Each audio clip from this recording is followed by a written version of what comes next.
We're here in Leicester this morning, and we're about to hear from... I'm Peter Soulsby, and I'm the City Mayor here in Leicester, and I'm very pleased to be able to do this for YouTube. Oh, thank you. And I'm JB Fain, and Mr. Salisbury has given me permission to video and post them on YouTube. Is that correct? It is absolutely correct. Okay. And here's an old friend of ours from last year, Anna Cheatham, the poet. It's very nice. Hi, Anna. Okay, so what do you have to say about what's going on here today? I just walked up and I have no clue what is going on. Well, I'm here as Mayor of Leicester to commemorate Hiroshima Day. Okay. To remember what's happened 67 years ago in Hiroshima. Right. Remember what happened shortly afterwards in the Hiroshima and Nagasaki, the day the sun rose twice. That's absolutely right. Yeah. And to remember that they aren't just history. Yes. They're still a part of what lives with us today, which is of course the reality of nuclear weapons. Yeah, and the radiation that still exists from that, not to mention the radiation that's now out there from Fukushima and all the other reactors. Because you just brought this in my head, right after Fukushima, governments around the world lifted the legal amount of radiation from what could legally be in the atmosphere to like 2,000 times that legal limit. Are you aware of that? I was aware of that, and of course I'm aware that the nuclear threat is very real. Right. And are you aware that the day after they did this in America, about 40 nuclear stations dumped tons of radioactive steam into the atmosphere?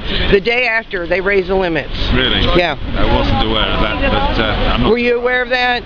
Oh, yes. Yeah, that they dumped the America... It becomes background radiation as soon as you've used it. Yeah, the day after they raised the legal limits, oh, I see. There was about 40 nuclear reactors in America that dumped thousands of pounds of radioactive steam into the atmosphere because the legal limits had just been raised, which I think is appalling. But anyway, back to Sir Salisbury here. Is that right? Salisbury? Peter. Peter, okay. That's much easier. It's all right. Peter will do. Okay, Peter, thank you. Now, and so it's the anniversary of Hiroshima and Nagasaki. And what's the message that we're trying to get out today, August 6, 2012? Well, I think the message today is that what happened 60 years ago, 67 years ago now, isn't history. It's something that lives with us today, and that the nuclear threat is as great today as it ever was. Right. And it's a threat to all of humanity. Okay. And we saw then the beginning of the nuclear age. Right. It's still with us, and the threat is as great as ever, and the need for us to campaign is as great as it ever was. I agree.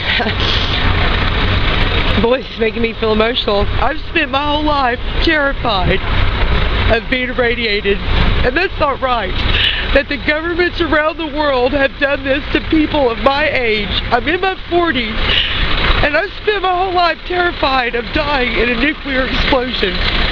And this stuff really needs to go away. Oh God, I'm sorry. Sorry, it just really upsets me. I absolutely hate nuclear power plants. And so to my viewers, I'm sorry, I'm crying. I got a little emotional because if you're in your 40s like I am, and you spent your whole life under the threat of dying imminently from radiation, I think you understand how I feel. And so, what's the plans for Leicester to make some kind of stand about non-nuclear power, or what is it that citizens can do to get involved and to bring about some kind of change in policies? I think the challenge for us all is to remind people that the threat of nuclear weapons is something that's not just a part of history. That it's not just something for governments, it's not just something for the United Nations, that it's something that matters to all of us, and that we can all raise our voices. Yes. To remind people of what happened. Right. To remind people of the threat, and to remind people that we all need to do something to make nuclear weapons something that truly is a matter of history. Yes. Not a threat to today and for our future. And for our children and grandchildren and the generations to come.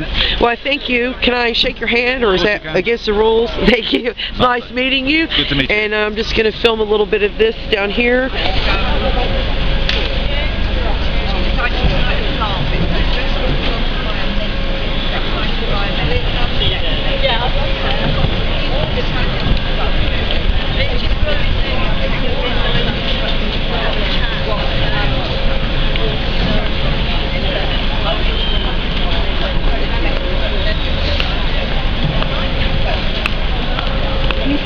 Hanging up there are 1,000 peace grains that were sold in Japan. Oh, right. And sent some years ago from a woman in Japan to a woman who was at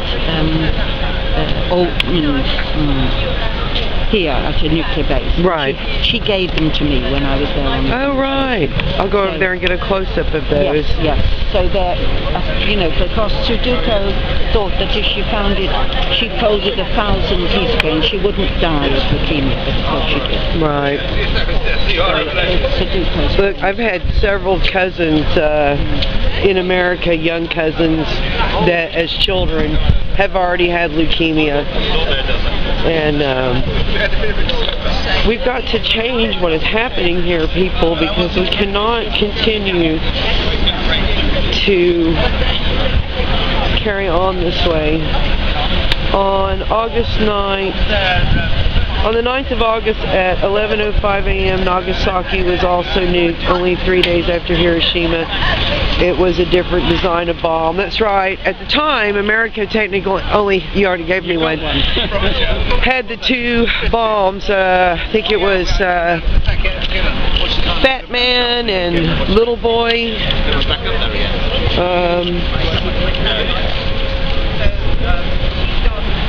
And there's lots of people gathered around here. And this is what Anna Cheatham was just talking about. If you're not familiar with Anna's work, she's a poet. 1,000 peace cranes. And this woman who was in Japan believed after the bombs that if she made all these that she wouldn't get the leukemia from the radiation. As you heard Anna say, she did. And that's a woman. So maybe you'll take some time out today to remember what happened 67 years ago. And in 3 days from now as well. And